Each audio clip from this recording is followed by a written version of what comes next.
morning, everyone. NWA Prepper here. So I've had some people ask for some help in the area of medical stuff.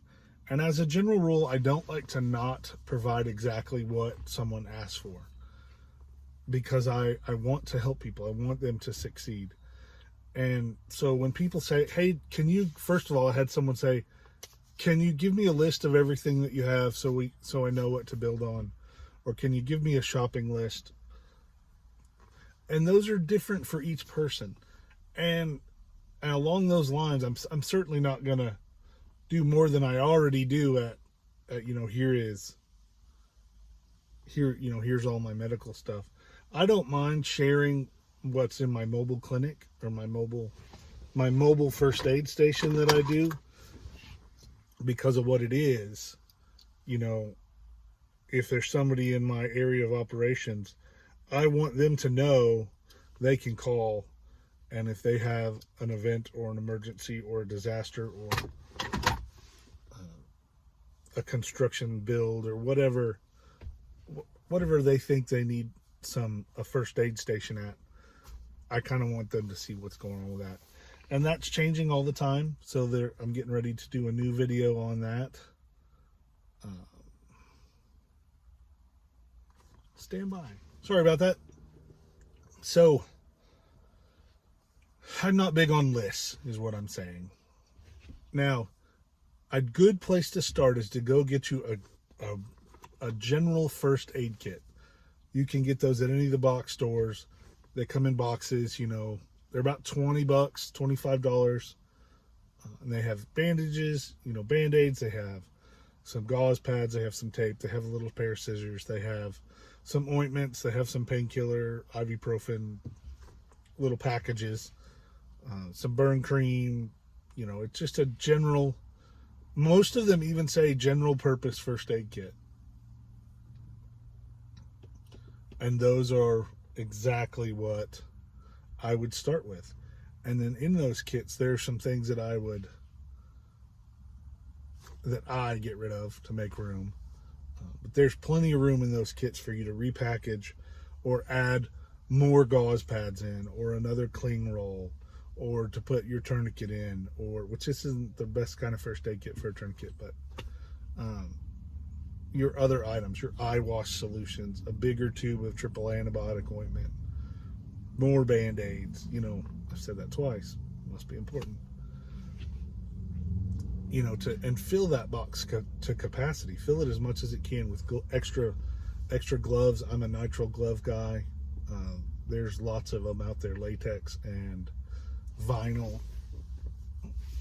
Latex for allergies I stay away from. Vinyl I just don't like.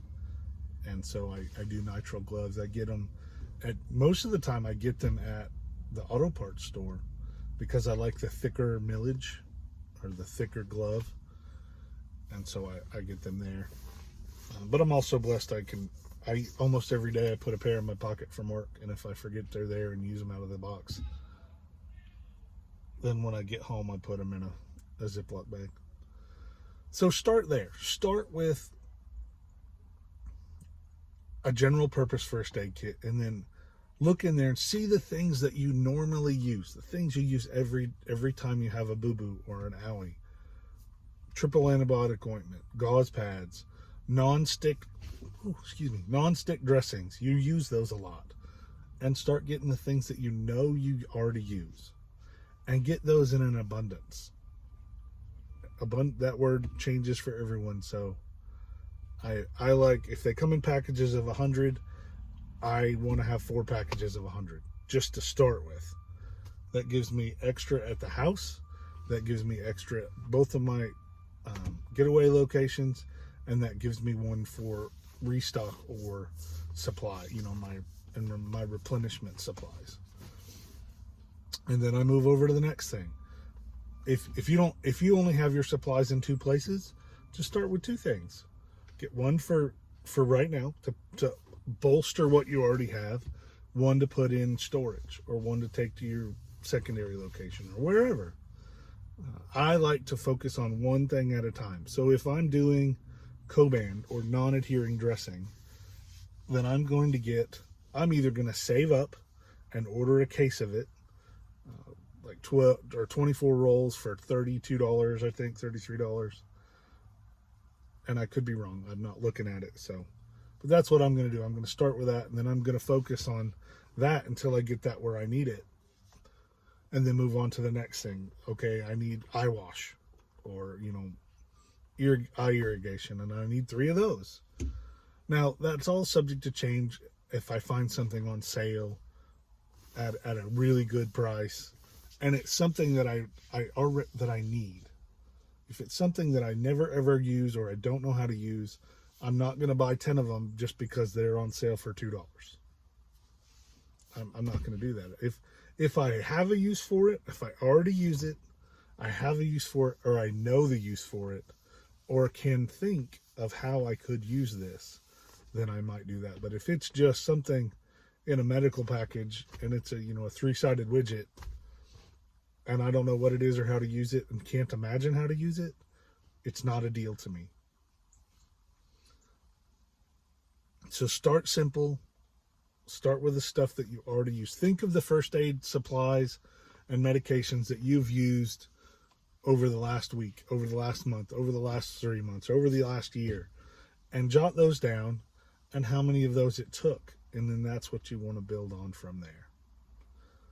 I may jabber on them some more about this in the next video. Just because I like medical. Medical's important to me. That's my niche. That's something I know about. That's something I can help with. And so that's where I'm focused. Thanks for being here, and let's get ready.